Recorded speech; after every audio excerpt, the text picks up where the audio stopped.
Hello students, welcome to English point. और आज की क्लास में मिक्स्ड इंग्लिश ग्रामर के क्वेश्चंस हैं, लगभग हर टॉपिक पर हैं। और टोटल जो सेंटेंस होंगे आज की क्लास में ये होंगे 15। लास्ट में आप अपना टोटल स्कोर जरूर बताएं कि आज की क्लास का आपका टोटल स्कोर कितना हुआ है। तो चलिए हम करते हैं अपनी क्लास को स्टार्ट। और अभी तक आप लोगों ने इंग्लिश पॉइंट के यूट्यूब चैनल को सब्सक्राइब नहीं किया हुआ हो तो इंग्लिश पॉइंट का यूट्यूब चैनल जरूर सब्सक्राइब कर लें। सबसे पहला सेंटेंस लेते हैं, sentence number 1। The car is to drive. आपको यह फिल करना है too fast, very fast, fastly and so fast. पूरे ऑप्शंस को यदि हम ध्यान से देखेंगे ना तो हमें कई सारी चीजें मिलती हैं कि हम कौन कौन से ऑप्शन को पहले हटा दें। इनमें से सबसे पहले हम ऑप्शन डी हटाएंगे। क्यों हटाएंगे? क्योंकि आपका जो फास्ट वर्ड है ना, ये एडजेक्टिव भी होता है और एडवर्ब भी होता है। आप सोचो कि हम फास्ट में एलवाई लगा दें और इसे एडवर्ब बना दें तो फिर ये फास्टली आपका गलत होगा। फास्टली कोई वर्ड ही नहीं है, ये ध्यान रखना आपको। दूसरा, ये टू इन्फिनेटिव लिखा हुआ है, टू ड्राइव। अब टू ड्राइव के साथ साथ यहां पर तो टू ड्राइव के साथ साथ यहां पर आपको क्या करना है? ऑप्शन नंबर पहली बात तो राइट होगा आपका यहां पर टू फास्ट। अब ये क्यों होगा वो समझ लो। टू डॉट डॉट टू का आप लोगों ने यूज पढ़ा होगा, टू डॉट डॉट टू, जिसमें ये टू जो है ना ये एडवर्ब है, ठीक है। और यहां आता है आपका एडजेक्टिव और इस टू के बाद आती है इन्फिनेटिव फॉर्म, यानी कि वर्ब की फर्स्ट फॉर्म। और ये जो टू इन्फिनेटिव होती है ना, ये जो टू इन्फिनेटिव है ये निगेटिव सेंस देगी अपने आप में, इस बात को भी ध्यान रखना है। तो ये इसका मतलब हो जाएगा कार बहुत ही फास्ट है कि ड्राइव नहीं की जा सकती। इस सेंटेंस को रिप्लेस करने के लिए भी आपको मिल जाता है सो डॉट डॉट दैट से, ठीक है। तो इसको हम लास्ट में एक्सप्लेन करेंगे। आगे बढ़ते हैं, question number 2। I am interested learning Japanese, यानी कि मैं जापानीज भाषा सीखने में इंटरेस्टेड हूं। करेक्ट प्रपोजिशन बताना है, ऑन, इन, एट या फिर विद। सब प्रपोजिशन के लिए सबसे बड़ा पॉइंट तो ये याद कर लो आप लोग कि मोस्टली एग्जाम में जो प्रपोजिशंस पूछे जाते हैं ज्यादातर आपको फिफ्थ प्रपोजिशन ही आएंगे कि किस नाउन के बाद कौन सा प्रपोजिशन आएगा, एडजेक्टिव के बाद कौन सा आएगा, वर्ब के बाद कौन सा आएगा। तो ये सब याद करना है। जैसे आई एम इंटरेस्टेड, इंटरेस्टेड के बाद एक फिफ्थ प्रपोजिशन आएगा, वो क्या होता है? वो होता है इन। इंटरेस्टेड ऑलवेज टेक्स प्रपोजिशन इन का ही प्रयोग किया जाएगा। फिर आगे आ जाओ लर्निंग। लर्निंग क्या है आपका? लर्निंग है आपका जीरंड। क्या है ये? जीरंड। वर्ब में आईएनजी फॉर्म जो सेंटेंस में काम करता है नाउन का, ठीक है, ये ध्यान रखना है। करेक्ट ऑप्शन क्या होगा? Option number B, question number 2 में। इस पीडीएफ को मैं टेलीग्राम में भी शेयर कर दूंगा, तो आप लोग टेलीग्राम से इस पीडीएफ को भी डाउनलोड कर सकते हैं। Question number 3। The concert was cancelled the storm, यानी जो कंसर्ट था उसको कैंसिल कर दिया गया किसकी वजह से? स्टॉर्म, यानी कि तूफान की वजह से, ठीक। पहला ऑप्शन है ड्यू टू, ओज टू, बिकॉज फॉर या इन स्पाइट ऑफ, ठीक है। क्या होगा right answer? In spite of होगा क्या? के बावजूद, तो ये ऑप्शन नहीं है। बिकॉज फॉर नहीं होता, बिकॉज ऑफ होता है, ये भी राइट नहीं है, ठीक है। ओज टू नहीं होता, ओइंग टू होता है, ओइंग टू। और राइट आंसर अब क्या बचा आपका? Option number A, due to, due to, यानी कि के कारण। कंसर्ट को कैंसिल कर दिया गया स्टॉर्म के कारण। पूरा का पूरा सेंटेंस आपका पैसिव वॉइस में लिखा हुआ है, इस पर भी ध्यान देना है कि वाज वर्ब के साथ वर्ब की third form past indefinite tense का पैसिव वॉइस बनाती है। Okay, next sentence number 4, we are going to the beach a swim. हम कहां जा रहे हैं? बीच पर जा रहे हैं। किस लिए जा रहे हैं? स्विमिंग के लिए जा रहे हैं। प्रपोजिशन बताएंगे टू, एट, फॉर या फिर ऑन। करेक्ट प्रपोजिशन क्या होगा? तो यहां पर देखो, गो टू समवेयर होता है, वर्ब ऑफ मूवमेंट, इसके बाद ये स्थान लिखा हुआ है प्लेस, तो प्रपोजिशन क्या आता है? टू। ऑलरेडी करेक्ट है। लेकिन ये भी याद करो कि गो फॉर ए स्विम होगा। गो पूरा फ्रेज है, go for a swim. Right answer क्या होगा? राइट आंसर होगा क्वेश्चन नंबर 4 में ऑप्शन नंबर सी।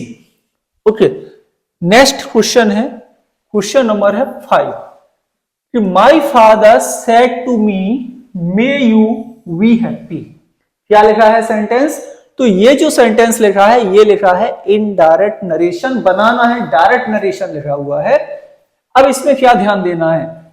डायरेक्ट नरेशन में ये आपकी रिपोर्टिंग वर्ब होगी, ये आपकी रिपोर्टिंग वर्ब होगी, ये हो गई आपकी रिपोर्टेड स्पीच, रिपोर्टेड स्पीच। ठीक, सेड टू पास्ट में लिखा हुआ है। फिर ये देखो मे यू बी हैप्पी। ठीक है, अब इसको क्या करेंगे? विश्ड होगा, विश्ड होगा, सैड होगा या विश्ड। ऑप्शन नंबर सी हटा दो, सैड टू बिकम्स क्या हो जाएगा? विश्ड। अब विश्ड के बाद क्या लगाना है वो देखो, तो विश्ड के बाद ये मी नहीं आएगा। ठीक है, अब यहां पर देखो यू कौन सा पर्सन है? सेकंड पर्सन, मे मॉडल वर्ब है। कंजंक्शन क्या आएगा? कंजंक्शन दैट का प्रयोग होगा। अब ए राइट होगा या बी, तो दैट यहां पे लगा है। अब आ जाओ यू, यू किस में बदल जाएगा? सेकंड पर्सन, ऑब्जेक्ट के अकॉर्डिंग चेंज करेंगे तो आई हो जाएगा। फिर ये जो मे मॉडल वर्ब है ये माइट में बदल जाएगी, तो राइट आंसर होगा आपका ऑप्शन नंबर बी। करेक्ट जो इनडायरेक्ट नरेशन होगा ये ऑप्शन नंबर बी होगा, my father wish that I might live long. Next question है, क्वेश्चन नंबर है 6, you not waste your time. Model verb fill करना है, might, ought, can and should. तो पहला पॉइंट ये याद रखो, जितनी भी आपकी मॉडल वर्ब है, can, could, may, might, must, will, would, shall, should, इन सबके बाद वर्ब की फर्स्ट फॉर्म आती है। ठीक है, तो यहां पर क्या है? वर्ब की फर्स्ट फॉर्म लगी है, माइट के बाद वर्ब की फर्स्ट फॉर्म आएगी, ऑट के बाद आता है टू इन्फिनेटिव यानी टू के साथ वर्ब की फर्स्ट फॉर्म, कैन के बाद भी वर्ब की फर्स्ट फॉर्म आती है, शुड के बाद भी वर्ब की फर्स्ट फॉर्म ही प्रयोग की जाती है। इतना ध्यान रहेगा। एक ऑप्शन हट गया। अब इस सेंटेंस में हम क्या दे रहे हैं? एडवाइस। हम सलाह दे रहे हैं आपको कि आपको अपना समय खराब नहीं करना चाहिए। तो कैन मॉडल वर्ब से एडवाइस दी जाती है? नहीं, शुड मॉडल वर्ब से दी जाएगी। और यहां पे जो राइट आंसर यूज होगा ये होगा आपका option number D, should. Correct option होगा कि you should not waste your time. Next sentence, sentence number है 7, forest must be preserved by us. Forest को हमें प्रिजर्व करना चाहिए, संरक्षित करना चाहिए, उनको बचाना चाहिए। सेंटेंस किस में लिखा है? सेंटेंस लिखा हुआ है पैसिव वॉइस में। अब हमें क्या करना है? इसको एक्टिव में चेंज करना है। एक्टिव में चेंज करना है तो क्या ध्यान देना है? पहले मस्ट बी यानी कि एक्टिव वॉइस में से बी हट जाएगा। अब मस्ट मॉडल वर्ब के बाद, अभी मैंने क्या बोला, जितनी भी मॉडल वर्ब है सबके बाद वर्ब की फर्स्ट फॉर्म आती है, तो यहां से आपका थर्ड फॉर्म भी हट जाएगा। जो अस है इसको क्या बना देंगे? सब्जेक्ट बना देंगे। वर्ब कौन सी यूज होगी? Helping verb must. इसको हटा दो, इसको हटा दो, इसको भी हटा दो। अब कौन सा ऑप्शन बचा? Option number B, we must preserve forest. Option number B correct active voice होगा, क्वेश्चन नंबर 7 में। नेक्स्ट देखेंगे sentence number 8। The teacher entered the class, she started teaching. Teacher ने कक्षा में प्रवेश किया और उसने पढ़ाना शुरू कर दिया। दोनों सेंटेंस को कंबाइन करना है। जब ध्यान रहे, जब भी हम दो सेंटेंस को जोड़ते हैं ना, तो वो आपका क्या बन जाता है, क्लॉज बन जाता है। तो यहां पर कौन सा क्लॉज बनेगा, कोऑर्डिनेट क्लॉज बनेगा आपका। कंजंक्शन देखें, the teacher entering the class, देखो ये चेंज नहीं होना है, विल नहीं आएगा। कौन सा टेंस है, past indefinite. The teacher entered, ठीक है। ये देखो ये भी गलत हो गया, सिंपल है। ऑप्शन ए, बी और डी आपके राइट नहीं है। ऑप्शन नंबर सी करेक्ट है आपका। The teacher entered the class and started teaching. Option number C हो जाएगा राइट क्वेश्चन नंबर 8 में। क्लास कैसी लिख रही, इस बारे में भी आप कमेंट के माध्यम से बता सकते हैं। नेक्स्ट सेंटेंस है sentence number 9। Please stop so many mistakes. अब यहां पर आपको क्या करना है, वर्ब फिल करना है। टू मेक, मेक, मेकिंग या फिर मेक्स। अब याद क्या करोगे आप कि जो आपकी स्टॉप वर्ब है, स्टॉप वर्ब है, इसके बाद एक और वर्ब लगाओगे ना, तो वो आपको इस फॉर्म में लिखना है, stop making so many mistakes. कई सारी गलतियों को करना बंद करो। प्लीज भी लगा है, रिक्वेस्ट है। Next sentence number 10। It is raining today, आज बारिश हो रही है। यहां पर हमें इस सेंटेंस को बनाना है क्वेश्चन टैग। इस सेंटेंस को क्वेश्चन टैग बनाना है, ठीक है।